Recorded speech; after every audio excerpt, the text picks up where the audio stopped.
Bonjour à toutes et à tous. Dans cette vidéo, nous allons faire une nouvelle application sur les circuits électriques.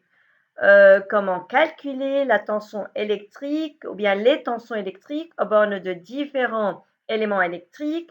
Comment calculer les intensités des courants électriques traversant différents éléments, que ce soit dans un circuit ouvert ou bien dans un circuit fermé. Et ensuite, nous allons aussi calculer la résistance équivalente de plusieurs résistances, de plusieurs conducteurs ohmiques, que ce soit branché en série ou bien en dérivation, et par la suite calculer la tension électrique aux bornes des conducteurs ohmiques, ainsi que les intensités des courants électriques traversant les différents conducteurs ohmiques.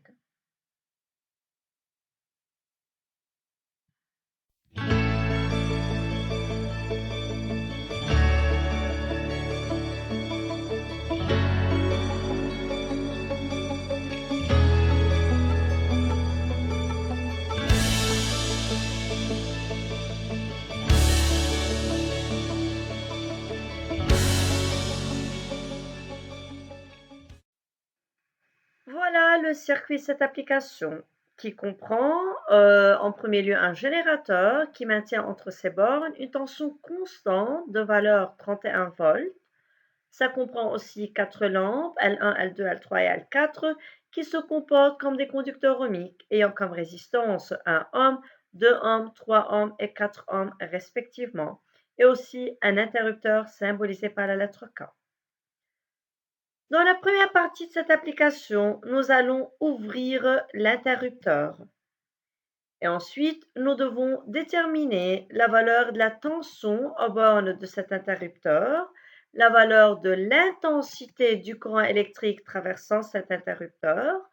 Dans 1.3, nous devons calculer la valeur de l'intensité du courant électrique mais traversant la lampe L1 et ensuite déterminer la tension électrique aux bornes de la lampe L2. Voilà les différentes questions de la première partie de cette application.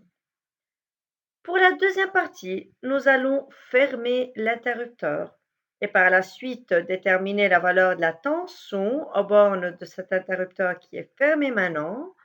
Nous devons calculer la résistance équivalente de R1, R2, R3 et R4, calculer l'intensité du courant électrique débité par le générateur, alors l'intensité du courant électrique dans la branche principale du circuit, calculer la tension U1 au bord de la lampe L1, la tension U4 au bord de la lampe L4.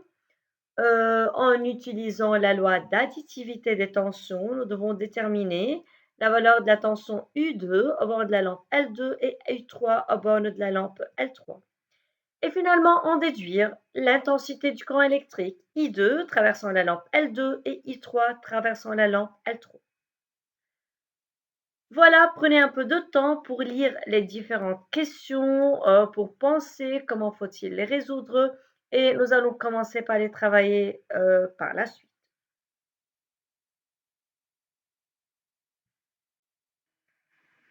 Dans la première partie de cette application, nous devons ouvrir l'interrupteur, comme je viens de le faire sur la figure ici sur l'écran.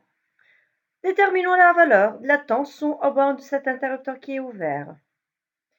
Alors, puisque l'interrupteur est ouvert et puisqu'il est branché en série avec le générateur, donc la tension au bord de cet interrupteur sera égale à celle au bord du générateur qui a comme valeur 31 volts comme c'est déjà donné au début de cette application. Donc UK égale UG égale à 31 volts. Déterminons maintenant l'intensité du courant électrique traversant cet interrupteur. Mais alors maintenant, quoi à propos de l'intensité du courant électrique? Aussi, ça va pas être nul? Ou bien non, l'intensité du courant électrique traversant l'interrupteur ouvert va être nulle? Que dites-vous? À très bien faire attention. Puisque l'interrupteur est ouvert, alors il n'y a pas un courant électrique qui va traverser cet interrupteur. Et puisqu'il n'y a pas un courant électrique qui le traverse, donc l'intensité du courant électrique traversant l'interrupteur va être nulle. Alors, pour récapituler, La tension aux bornes de l'interrupteur ouvert n'est pas nulle, tandis que l'intensité du courant électrique traversant l'interrupteur ouvert est nulle puisqu'il n'y a pas un courant qui le traverse.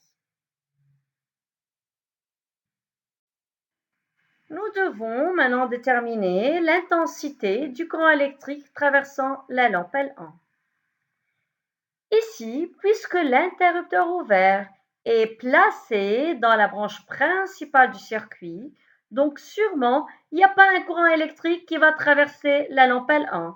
Autrement dit, l'intensité du courant électrique traversant la lampe L1 va être nulle, puisque tout simplement il n'y a pas un courant qui la traverse.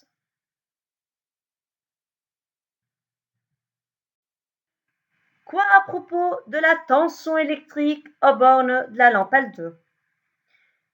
Même démarche, puisque l'interrupteur ouvert est placé dans la branche principale du circuit, donc sûrement il n'y a pas un courant électrique qui va traverser la lampe L2 qui sera alors éteinte.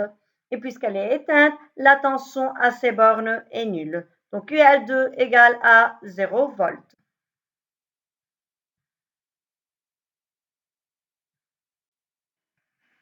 Voilà, on vient de répondre aux 4 différentes questions de la première partie de cet exercice où l'interrupteur était ouvert. Maintenant, dans la deuxième partie, nous allons fermer l'interrupteur comme suit. Nous avons ici 6 différentes questions dans la deuxième partie de cet exercice, cette application. Suivez-moi dans la capsule suivante afin de répondre à ces différentes questions.